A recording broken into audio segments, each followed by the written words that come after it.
नमस्कार, मी स्नेहा. आपण पाहताय साम टीव्ही सेक्स एक सुखी जीवनाचा मंत्र. डॉक्टर विजय दहिफळे यांच्यासोबत या कार्यक्रमाच्या लाईव्ह भागामध्ये तुम्हा सगळ्यांचं स्वागत. मंडळी, लैंगिक इच्छा आणि ऊर्जा ही समस्त प्राणी वर्गाच्या अस्तित्वाचा उगम आहे. पण इतर प्राणी आणि आपण मनुष्य, आपण माणसं यांच्या लैंगिकतेमध्ये खूप महत्त्वाचे फरक, मूलभूत फरक आहेत आणि म्हणूनच ते तुम्हाला समजून घेता यावेत यासाठी आमचा हा मंच.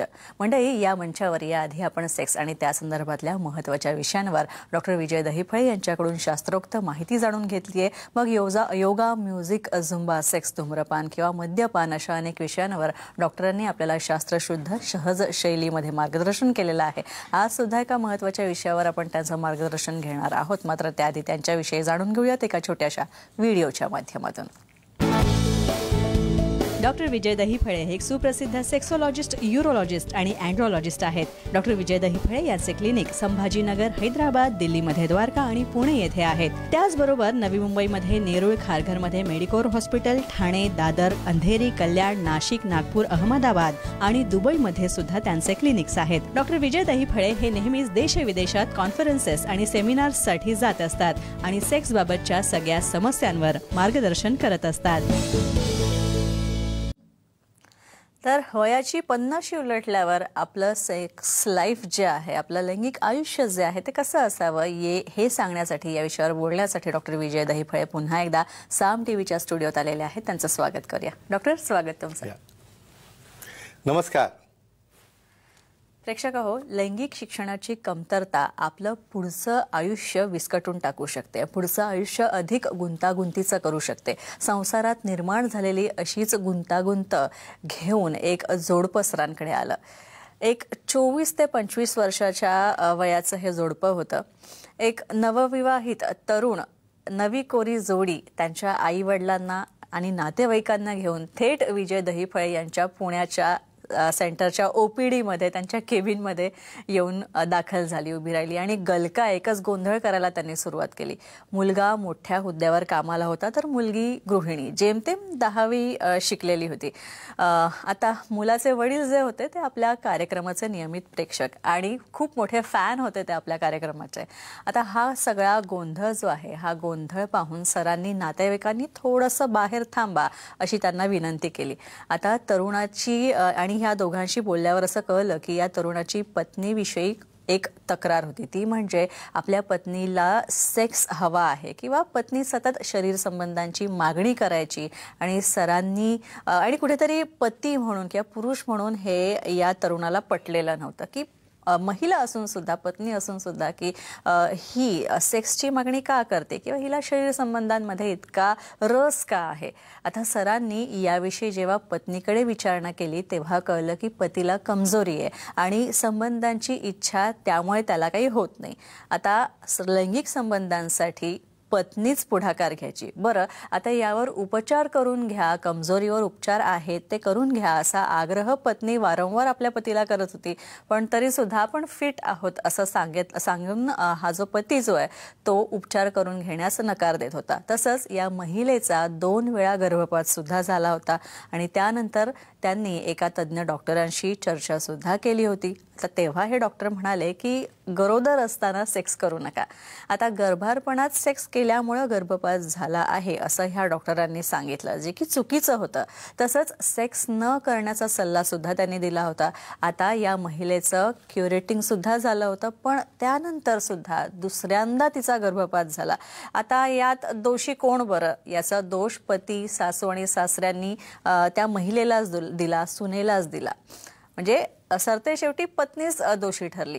आणि आता यामुळं कुठेतरी वारंवार ही जी लांछनं लागत होती, वारंवार हे जे आरोप केले जात होते, त्यामुळे पत्नी कुठेतरी नाराज झाली आणि यातून बाहेर काढा, माझा संसार वाचवा अशी विनंती ती डॉक्टरांना करू लागली. डॉक्टर विजय दहिफळेंना सगळा प्रकार समजला, लक्षात आला आणि डॉक्टरांनी या जोडप्याचं समुपदेशन केलं. तसंच एक गोष्ट इथे त्यांनी सांगितली जी फार महत्त्वाची आहे, ती म्हणजे तुम्ही कितीही उच्च विद्याविभूषित असाल तरी सुद्धा लैंगिक समस्या या कुणालाही येऊ शकतात. स्त्री असो वा पुरुष, कुणालाही या समस्या येऊ शकतात. तसंच या तरुणाला कमजोरीसाठी उपचार दिले, योग्य ती P shot therapy, O shot therapy, P shot therapy दिली, तसंच व्हॅक्यूम थेरपी सुद्धा देऊ केली. तर मुलीला सुद्धा ट्रीटमेंट देऊ केली, योग्य ते उपचार दिले. आता हे जोडपं जे ते सुखी आहे आणि त्यांनी सरांचे आभार सुद्धा मानलेत. सर, मला असं वाटतं की ही परिस्थिती जी आहे ना ती बऱ्याच ठिकाणी एकतर लैंगिक शिक्षणाचा अभाव आणि स्त्रियांच्या बाबतीत मला विशेषतः बोलायचं आहे की स्त्रीने जर पुढाकार घेतला संबंधांमध्ये तर कुठेतरी ती चारित्र्यहीन असं म्हणून तिला हिणवलं जातं. आणि यामध्येच आपल्याला बदल करायचा आहे. यामध्ये सगळ्यांचा हा बघण्याचा दृष्टिकोन चेंज करायचा आहे.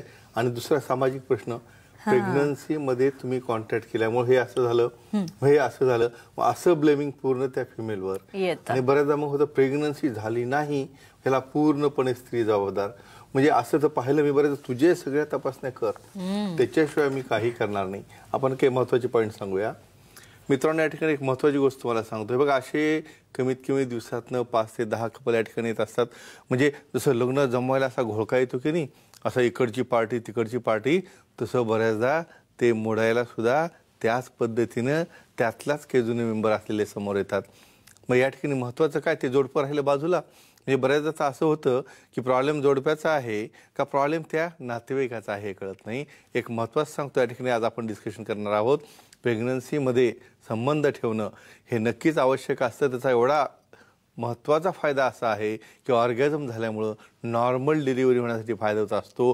काही कंडिशन ज्यामध्ये बॅड ऑब्स्टेटिक हिस्ट्री आहे, त्या ठिकाणी रिपीटेड ॲबॉर्शनची हिस्ट्री आहे, त्या ठिकाणी काही ब्लिडिंग होत असेल, स्पॉटिंग होत असेल, काही प्लासेंटा प्रिव्हिया असेल, अशा खूप गोष्टी आहेत. यातनं क्लिअर कट तुम्हाला ही माहिती मिळणं, सांगणाऱ्याने देखील ऐकणाऱ्याने देखील, आणि याचा परिणाम त्या दोघांच्या संबंधावर होत असतो. पण हे कपल आपण त्या प्रॉब्लेमनं दूर केलं, सॉल्व्ह केलं. आता ते कपल आनंदी आहे. पण असे खूप कपल आहेत, त्यांच्यासाठीच हा मंच आहे.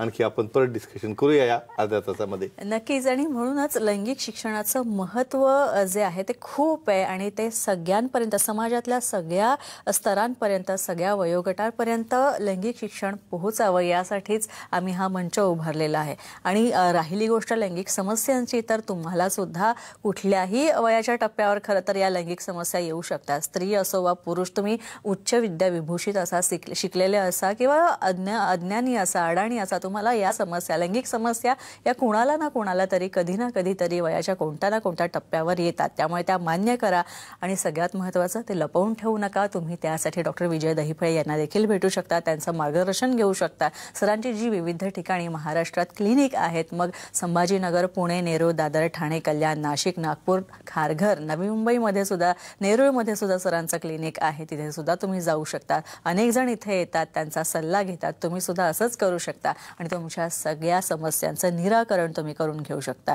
तसंच त्यांची अपॉइंटमेंट सुद्धा घेऊ शकता, तुम्ही त्यांना भेटू शकता. आणि त्यामुळे सगळ्यात महत्त्वाचा मुद्दा पुन्हा एकदा मी रिपीट करते, पुन्हा एकदा सांगते की तुमच्या लैंगिक समस्या मान्य करा आणि वेळीच तज्ज्ञ डॉक्टरांचा सल्ला घेऊन त्या सोडवा. तरच तुमचं पुढचं लैंगिक आयुष्य आणि तुमचं वैवाहिक जीवन जे आहे ते सुखी होईल. आणि आत्ता जर तुमच्या मनात काही शंका कुशंका असतील तर तुम्ही थेट सरांना विचारू शकता. आणि त्यासाठी आमचा स्टुडिओ क्रमांक लिहून घ्या. आमचा स्टुडिओ क्रमांक आहे 022693024444. चला तर आता चर्चेला सुरुवात करूया. आणि माझ्या प्रश्नाआधीच दादा उबाळेंचा फोन आलेला आहे, त्यांचा फोन घेऊया. ते वाट बघतच असतात, मला कुठलाच चान्स देत नाही प्रश्न विचारायचा. ते सगळ्यांचं प्रतिनिधित्व करून खूप जणांशी डिस्कस करून हे विचारत असतात. काही जण घाबरतात तिथं बोलायला, पण ते मात्र प्रेझेंट करतात. खूप जणांच्या मनातला प्रश्न हा असतो, आपण त्यांना उत्तर देऊया. नक्कीच. दादाजी नमस्कार, स्वागत आहे तुमचं. प्रश्न विचारा. नमस्कार सर. नमस्कार जी, बोला. सर, मला सांगावंसे वाटते की सोमवारी तुम्ही तुमच्या धावत्या रुग्णसेवेमधून वेळेत वेळ काढून मला स्नेहभेट दिली, याबद्दल मी आपला मनपूर्वक आभारी आहे. धन्यवाद. तसेच सर, हॉस्पिटलमध्ये जे पेशंट आले होते ते तुम्ही केलेल्या उपचारांमुळे आमचे जीवन सुखी झाले अशी चर्चा एकमेकांमध्ये करत होते. तसेच त्यांच्या चेहऱ्यावर आनंद दिसत होता. सर बघा, नक्कीच पहा, म्हणजे बेटिंगमध्ये आल्यानंतर देखील हे ऑब्झर्व करतात की काय प्रतिक्रिया आहे जे आपल्याला भेटतात आणि त्यांच्या जीवनामध्ये कसा आनंद आहे तो. दादाजी काही प्रश्न असेल तर विचारू शकता. Yes sir. काही पुरुषांच्या प्रायव्हेट पार्टला गाठी कोणत्या कारणामुळे येतात याबद्दल माहिती सांगा sir. Very good, very good. म्हणजे हे त्या ठिकाणी बऱ्याचदा जेव्हा मला भेटायला येतात ना, तर ते चौकशी पद्धतीने सर्वांची विचारपूस करतात आणि तो पॉझिटिव्ह रिस्पॉन्स आपल्याला सांगत असतात. हा देखील त्यांचा अतिशय बेसिक प्रश्न आहे. बऱ्याच जणांना काय प्रॉब्लेम असतो सांगतो मी. वय वाढत चाललेलं असतं, त्या ठिकाणी तुमची ॲक्टिव्हिटी सुरू असते. एक गोष्ट सर्वांनी लक्षात ठेवायची की डिस्फंक्शन हा आजार नाही, वय वाढणं हा आजार आहे का, तुम्हाला टक्कल पडणं आजार आहे का, चष्मा लागणं आजार आहे का, हातात काठी येणं आजार आहे का. मग त्याच ठिकाणी सर्व अवयवांची तुम्ही काळजी घ्यायची आणि त्या अशा लिंगाला जो महत्त्वाचा भाग आहे, ज्यातनं तुमची उत्पत्ती झाली, ज्यातनं तुम्हाला आनंद मिळतो, ज्यातनं तुमचं हे विश्व निर्माण झालेलं आहे, मग त्याला नगण्य करून चालणार नाही. बऱ्याचदा स्वतःच आपण डॉक्टर असतो. आपण बाथरूममध्ये असताना आपले पाठ कसे आहेत त्या आरशामध्ये पाहणं, आपल्या हाताने पालपेट करून पाहणं, कोण येणार आहे त्या ठिकाणी तुम्ही जर स्वतःहून नाही सांगितलं. बऱ्याचदा अशा कंडिशन असतात, जखमा झालेल्या असतात, गाठी आलेल्या असतात, तरी कोणाला दाखवत नाही, लाजून हे कोणाला दाखवावं, कोण पाहिले याला. पण आपल्या ह्या मंचामुळे ही जागा मिळाली आहे. काही डायबिटीज असेल, बऱ्याचदा अतिहस्तमुळे फ्रॅक्चर झाला असेल, तर अशा केसेसमध्ये बऱ्याचदा त्या ठिकाणी गाठी येणं, बेंड होणं हे प्रकार होत असतात.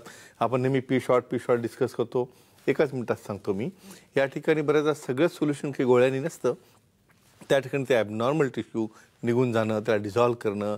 त्या ठिकाणी पी शॉर्ट म्हणजे आपल्याच प्लेटलेट ॲक्टिवेट करून ग्रोथ फॅक्टर आहेत, इंटरफेरॉन आहेत आणि त्यातने प्रक्रिया केल्यानंतर ह्या सेल्स लिंगामध्ये टाकल्या जातात, त्या ग्रो होतात. नंतरच व्हॅक्यूम थेरपी काम करते आणि गरज पडल्यास बऱ्याचदा ऑक्सिजन थेरपी किंवा रिकन्स्ट्रक्टिव्ह पेनाईल सर्जरी करून याला ओके करता येतं. गरज पडल्यास पेनाईल इम्प्लांट देखील करता येतं. त्यामुळे मित्रांनो, अशी कुठलीही गाठ त्या ठिकाणी आली, जखम झाली, पेन होतोय, दुखतंय, फ्रॅक्चर झालं, लपून घाबरून घरात राहू नका. मग तुमचा पार्टनर जर ह्याच्यामुळं जर तुमच्यासोबत राहिला नाही, मग ती नाचक्की परवडली काही आता थोडीशी वाटलेली लाच परवडली. म्हणून ओपनली त्या ठिकाणी प्रेझेंट व्हावे महत्वाचं असतं. नक्कीच डॉक्टर. आणखी एक फोन आलेला आहे, एक महिला प्रेक्षक आहे धुळ्यावरनं, श्रिया, त्यांचा कॉल घेऊया. श्रिया बोला. नमस्कार डॉक्टर. नमस्कार जी, बोला. तर मला हे विचारायचं, मी तुमच्या शो मध्ये ऐकलं होतं ओ शॉर्ट थेरपी, की माझी नॉर्मल डिलिव्हरी झालेली आहे 2 वेळा. तर त्यामुळे ते याच्यासाठी की ओ शॉर्ट थेरपीने काही फरक पडतो योनीच्या आकारावर. तर ती शॉर्ट थेरपी काय असते आणि त्याचा योनीचा आकारावर त्याचा काय परिणाम होतो त्याबद्दल सांगा. वा, आपला शो पाहून त्यांना प्रश्न पडला. जे आपण नेहमी पी शॉर्ट माझा ओ शॉर्ट सर्वच पुरुषांचं डिस्कशन करायचं का महिलांचं काय. अतिशय महत्वाची गोष्ट सांगितली आणि जवळपास सर्व महिलांचा डिलिव्हरी झाल्यानंतरचा हा मोठा प्रॉब्लेम असतो. त्या ठिकाणी लॅक्सिटी येणं, जी पॉईंटची जी लोकेशन आहे ते बदलणं, पाहिजे तो आनंद न मिळणं, ऑर्गॅझम न होणं आणि बऱ्याचदा सेलपणा येणं. सांगूया तुम्ही, मी तर म्हणेन सर्वांच्या मनातला प्रश्न हा विचारला. तुमचं अगदी मनापासून अभिनंदन आणि कौतुक. काय होतं, नैसर्गिक पद्धतीने पाळी येणं, डिलिव्हरी होणं, मेन्सेसमध्ये होणारे बदल, डिलिव्हरीनंतर होणारी लॅक्सिटी. बरेच जण तर हे लॅक्सिटी येते म्हणून सिझर करतात. नको, मला लॅक्सिटी नको. अरे, हे तुमच्या हातात नाही, निसर्गाने तुम्हाला असं बनवलेलं आहे की परत तुम्ही पूर्ववत होऊ शकता. तर या ठिकाणी काही कारणामुळे बरं एपिजिओटॉमी किंवा डिलिव्हरी होताना बाळाला त्या ठिकाणी ऑब्स्ट्रक्शन होत असेल, काही कट घेतला असेल, काही सुचरिंगमध्ये प्रॉब्लेम असेल तर ढिलेपणा येतो. आणि बरेचदा मी असे पार्टनर पाहिलेत, सर मला काही एन्जॉयमेंटच मिळत नाही याच्यामध्ये, मग काय उपयोग आहे. तर अशा वेळेला मग हे पार्टनर बदलता येतो आपल्याला नाही. पार्टनरला तुम्ही तज्ज्ञाकडे घेऊन या, सेक्सॉलॉजिस्ट, युरॉलॉजिस्ट, अँड्रॉलॉजिस्टकडे आणा. त्या ठिकाणी महत्त्वाचं काय, नुसतंच त्याला मेकॅनिकली असं छोटं करून उपयोग नाही. त्या ठिकाणी जी पॉईंट बनला पाहिजे. जी पॉईंट म्हणजे काय, योनीच्या बाह्य भागामध्ये 2.5 ते 1.5 इंचापर्यंत एक पॉईंट असतो, ज्या ठिकाणी 12 o'clockला सर्वात जास्त नर्व, सर्वात जास्त सेन्सेशन, सर्वात जास्त ब्लड सप्लाय असतो आणि त्या पॉईंटला स्टिम्युलेट होणं आवश्यक असतं. काय करतं हे ओ शॉर्ट थेरपी, हे डे केअर थेरपी, हे काही ऑपरेशन नाही कुठलं. यामध्ये आपलंच ब्लड घेतलं जातं, जसं मी आत्ताच पी शॉर्टचं सांगितलं त्याप्रमाणे. यामध्ये सेंट्रिफ्यूज करून ग्रोथ फॅक्टर टाकणं, इंटरफेरॉन टाकणं. त्यामुळे होतं काय, न्यूओ एन्जिओजेनेसिस, न्यूओ फायब्रोनोजेनेसिस आणि नवीन टिश्यू तयार होतो, जी पॉईंट बनतो आणि त्या ठिकाणी योनीचा अंतर्भाग देखील हा त्या ठिकाणी कॉन्टॅक्ट होतो. त्यामुळं पार्टनरला देखील एन्जॉयमेंट मिळतं, तुम्हाला स्वतःला देखील मिळतं. हा अतिशय मोठा सोशल प्रॉब्लेम आहे. सर्व भगिनींना मी सांगतो, आपल्या पार्टनरला सुखी ठेवणं, स्वतःही आनंदी राहणं, हे तुमच्या शेवटपर्यंत तुमचं वैवाहिक जीवन चांगलं राहण्यासाठी आवश्यक असतं. त्यामुळे याला लाजू नका, घाबरू नका. आपल्या पार्टनरच्या सोबत त्या ठिकाणी तज्ज्ञांकडे येऊन जर तुम्ही ही थेरपी घेतली तर नक्कीच तुम्हाला याचा चांगला रिझल्ट मिळून जाईल. नक्कीच. आणखी एक फोन आहे नवी मुंबईवरून, रावसाहेब बोलतात, त्यांचा कॉल घेऊया. रावसाहेब नमस्कार, स्वागत आहे तुमचं, विचारा प्रश्न. एक मिनिट मॅडम. नमस्कार मॅडम. हा हा, मी रावसाहेब निकम बोलतोय, मी मुंबईवरून. बोला. हा, डॉक्टरचा मी पेशंट आहे. बर बर, बोला काय म्हणता सांगा. डॉक्टर ज्या गोळ्या दिल्या होत्या बर बर बर बर. हा. त्या खूप पॉवरफुल होत्या. बर बर बर. हा. त्याच्यात मला आनंद वाटला. वा, क्या बात आहे, व्हेरी गुड, खूप छान खूप छान. हा. आणि डॉक्टर साहेबांना मी समोर पण भेटलोय. व्हेरी गुड, छान छान छान. हा हा. Good good. पण त्याच्यामुळे मला ऍसिडिटी खूप होती सर. हा, राईट राईट. मग त्याच्यामुळे तर आपल्याला कसं आहे, आपण बरेचदा ड्रायव्हिंग करताना काळजी घ्यावी लागते, तसं आपण जेवणासोबत घेतलं पाहिजे, अँटासिड घेतलं पाहिजे, बरोबर आहे ना. आणि आपलं विचारलं पण होतंय, पण आपण बोलले का काळजी करू नका. नक्कीच काळजी करायची नाही. हा? हो हो, नक्कीच काळजी करायची गरज नाही. आता तुम्हाला नॅचरल पद्धतीने हे ऍसिडिटी कशी कमी करून गोळ्यासोबत जरी तुम्ही हे ट्रीटमेंट घेतली तर रिझल्ट कसा मेंटेन करायचा हे सांगूया. काही प्रश्न विचारायचा तुम्हाला काही एखादा? चालेल ना, कल्पना देऊया ऍसिडिटी बद्दलची. त्याला काय होतं, बऱ्याच गोळ्यांमध्ये काय होतं की फ्लो वाढलेला असतो, ऍसिडिटी वाढते. आम्ही नेहमी काय सांगतो, काहीतरी लाईटली खायला पाहिजे. आणि दुसरं महत्वाचं कारण सांगतो तुम्हाला, आपण जे पाणी पितो ना ते खूप ऍसिडिक असतं. बऱ्याचदा काय होतं, आपली पाण्याची पीएच ही 7 पेक्षा खाली असते. जरी आपण काही फिल्टर इतर वापरत असलो तरी ते त्यामध्ये मेंटेन करत नाही. मग ही पीएच मेंटेन करण्यासाठी काही अल्कलाईन डिव्हायसेस आहेत. बघा, त्यांनी किती आनंद व्यक्त केला की मला खूप छान रिझल्ट मिळाला आहे, डॉक्टरांना भेटलो आहे. म्हणजे ही प्रतिक्रिया असते ॲक्च्युअल ग्राउंडमध्ये. जेव्हा आपण इथून बोलून त्या ठिकाणी जातो तेव्हा तर तुम्ही अल्कलाईन वॉटरचा या ठिकाणी वापर केला तर नक्कीच आपल्या स्टमकमधले जे ॲसिड्स आहेत ते कमी करता येतात. हे हायड्रॉक्सिजेनेटेड मॉलिक्यूल जे असतात, हायड्रोजन रिच मॉलिक्यूल जे असतात, त्या ठिकाणी ॲब्सॉर्प्शन ऑफ मेडिसिन देखील चांगलं वाढवतात. आणि बऱ्याचदा या स्टमकमधली ॲसिडिटी कमी करून डेफिनेटली ह्या ट्रीटमेंट घेतल्यानंतर तुम्ही असं म्हणू शकत नाही ना, ही गोळी फक्त माझ्या अवयवाकडेच गेली पाहिजे, त्यांनी त्या माझ्या लिंगावरच काम केलं पाहिजे. ती सर्व शरीरात जाणार ना. काही जणांना हेडॅक होईल, काही जणांना थोडंसं ॲसिडिटी होईल, काही जण थोडासा बॅकॅक होईल. म्हणून काही आम्ही अँटासिड किंवा पेनकिलर देखील त्या ठिकाणी देत असतो. आणि खरंच यांचं अगदी अभिनंदन आणि कौतुक, कारण हे एकटेच ट्रीटमेंट घेतल्यानंतर आपल्या मित्रांना देखील त्या ठिकाणी ते प्रोत्साहन देत असतात, जेणेकरून की बाकीच्या सर्वांचं देखील सेक्शुअल लाईफ हे नॉर्मल व्हावं. कारण आपल्या पार्टनरची इच्छा असते आणि जसं आपल्याला भूक लागते, ज्या पद्धतीने तहान लागते, त्याच पद्धतीनं जसं अन्न वस्त्र निवारा आपण ह्या बेसिक गरजा बनतो, त्याच पद्धतीनं तुमचा ॲक्ट आहे, तुमचे संबंध आहे, जवळीक आहे. आणि महत्त्वाची गोष्ट सांगतो, आपली कल्चरल फ्रेम, आपली मर्यादा त्यामध्ये राहून. आणि ॲक्ट हा शेवटी येणारा भाग असतो. तुम्ही विचार केला की म्हणजे ऍक्ट किंवा सेक्स म्हणजे काय, सेन्शुअलिटी आहे त्या ठिकाणी, इमोशन्स आहेत आणि एक्सप्रेशन आहे, बरोबर आहे. आणि ही चांगली एवढी सुंदर कल्पना आहे ज्यामध्ये की तुम्ही फक्त रिव्हर्स, नुसतं ऍक्ट पासून जर रिव्हर्स यायला लागले तर त्यातला तो गोडवा हा निघून जातो. आणि हे त्यांना कळावं म्हणून मी आपल्या सुखी जीवनाच्या मंत्राच्या पुस्तकात देखील सांगत असतो आणि समोर देखील बोलत असतो. नक्कीच, खूप छान माहिती डॉक्टर. पण आणखी माझ्या मनात असा एक प्रश्न आहे की स्त्री पुरुष कधी कधी डायबिटीज असतो किंवा थायरॉइड सारखी सुद्धा समस्या असते. पण जर थायरॉइड सारखी समस्या असेल स्त्रियांना किंवा पुरुषांना, तर सेक्स ट्रीटमेंट घेताना कमजोरीसाठी काय काळजी घ्यायची? पण आता एक ब्रेकची वेळ झाली, ब्रेक घेऊया. तुम्हाला ह्या प्रश्नाचं उत्तर डॉक्टर नक्की देणार आहेत, मात्र छोट्याशा ब्रेक नंतर.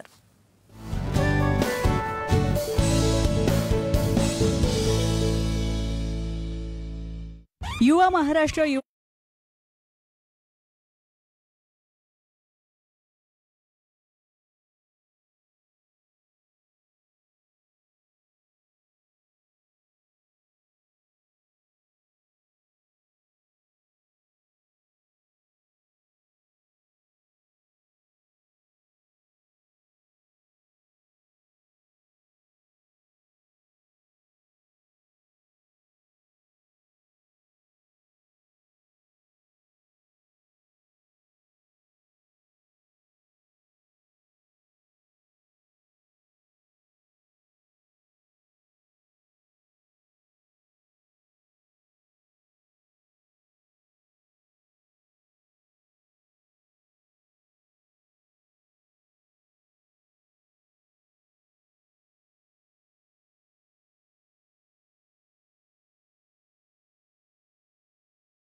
नाव सांगा आणि प्रश्न विचारा.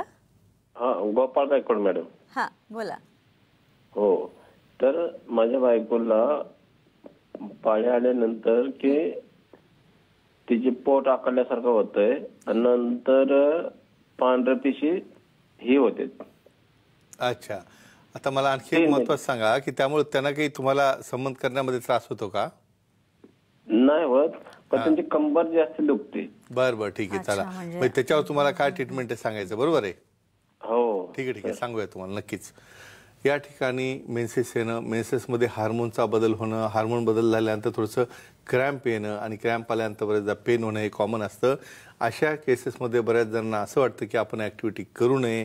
तर या उलट सांगतो मी, बऱ्याचदा काय होतं, जेव्हा तुमचे मेन्सेस संपत आलेले असतात किंवा फर्स्ट डेच्या अगोदरचा डे असतो त्यावेळी ॲड केल्यानंतर त्या ठिकाणी ऑक्सिटोसिन, डोपॅमिन सारखे हार्मोन्स तयार होऊन त्या ठिकाणी युट्रस देखील कॉन्ट्रॅक्ट होतं, ब्लिडिंग कमी होते, क्लॉट्स कमी होतात.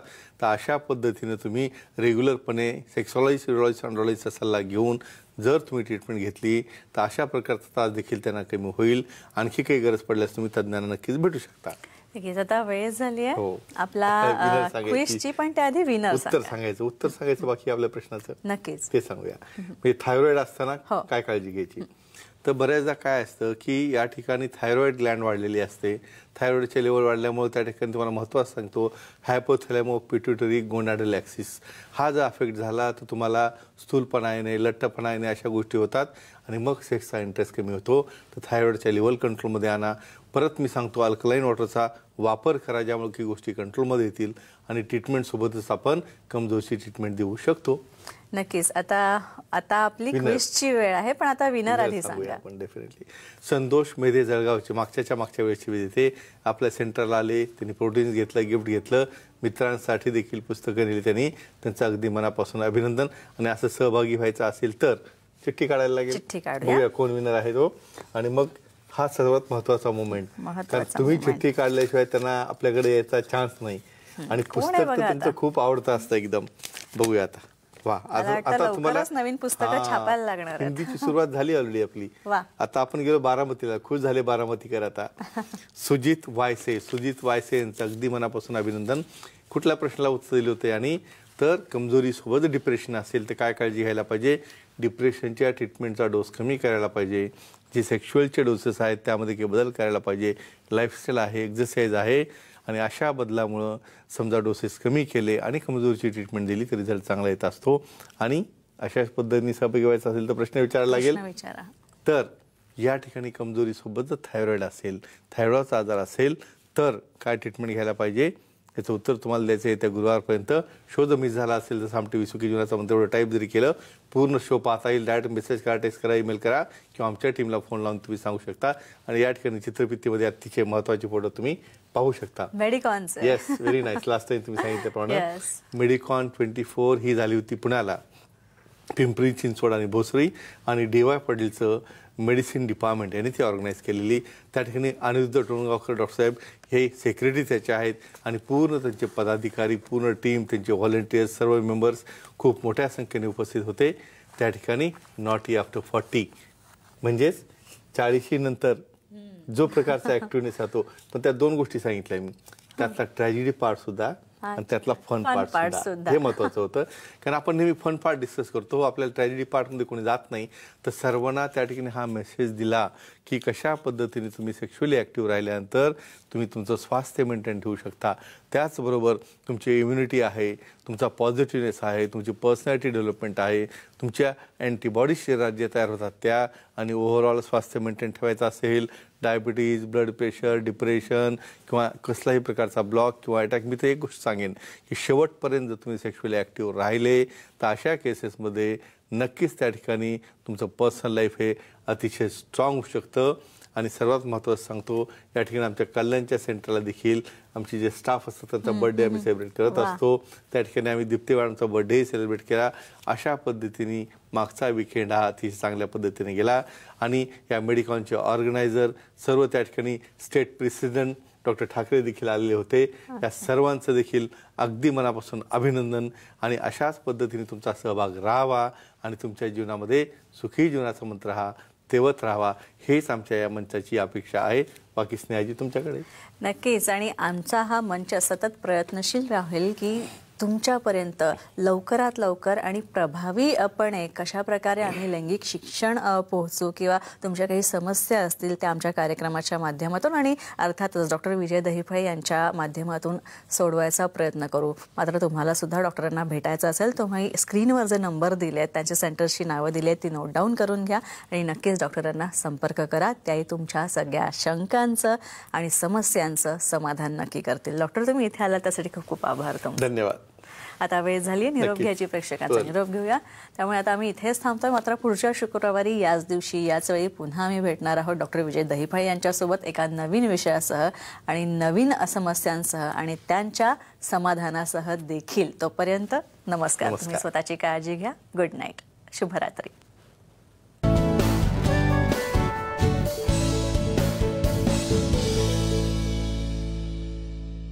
गोदरेज एक्सपर्ट, किसानसा बेस्ट फ्रेंड.